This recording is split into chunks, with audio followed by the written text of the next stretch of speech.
Vendredi 11 décembre 2020, première destination, le Gabon avec le quotidien L'Union.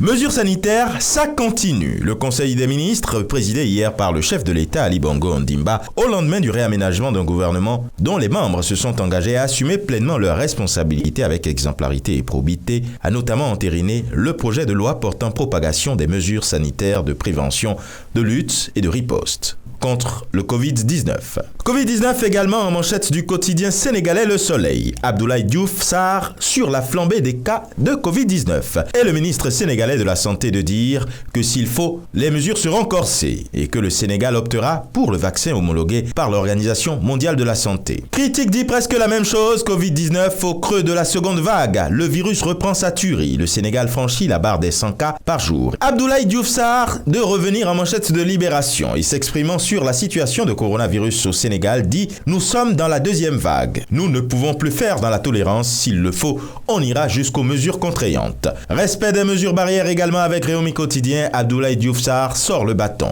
L'État annule les fêtes de fin d'année. L'ultime offensive d'une maladie virale. Tribune ne change pas de une. Le Sénégal carrément dans une seconde vague. Le Covid-19 annule les fêtes de fin d'année, dit le journal. Et maintenant au Bénin, on va changer d'actualité avec la nation. Présentation de lettres de créance au chef de l'État, le chef de la délégation de l'Union européenne et 3 ambassadeurs accrédités. Avec le matin, zoom sur le dernier conseil des ministres. Une nouvelle ère dans l'administration dès le 1er janvier 2021. Les carrières illégales de ressources minérales fermées. Annonce le journal et de réforme on parlera encore avec le matinal. Révision du code du numérique. Les articles 121, 125 et 464 modifié, apprend celui-ci. Reconquête du pouvoir en 2021, titre l'événement précis. L'opposition dort pendant que Talon occupe le terrain.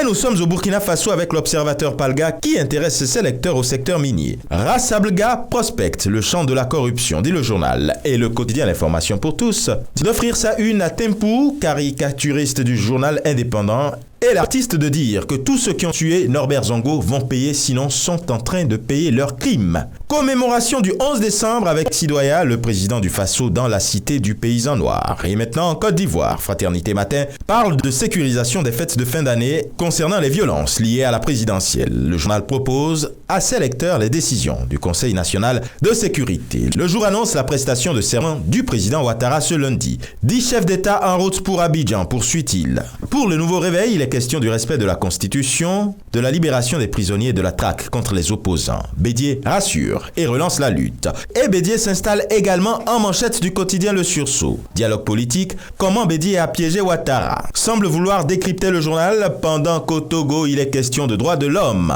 Grandissante inquiétude, relève le journal. Jojo Moufidou Mohamed, ses victimes, dont le meurtre reste impuni. Et enfin en Afrique du Nord, avec le royaume chérifien, le matin dit que les États-Unis d'Amérique annoncent la décision historique de reconnaître la marocanité pleine et entière du royaume sur son Sahara.